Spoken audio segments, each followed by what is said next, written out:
سلام دوستای عزیز، به کانال آشپزی با ویدا خوش اومدین. توی این ویدیو طرز تهیه یک سالاد خوشمزه و ساده عربی به نام تبوله رو براتون آماده کردم.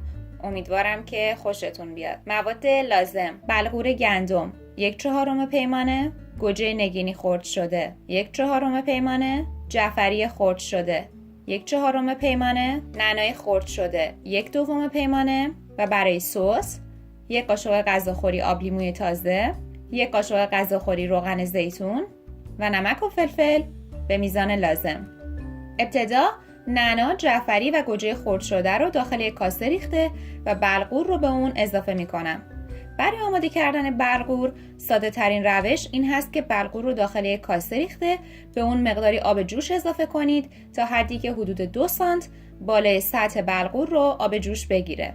بعد از نیم ساعت بلغور رو آبکش کرده و آماده استفاده است.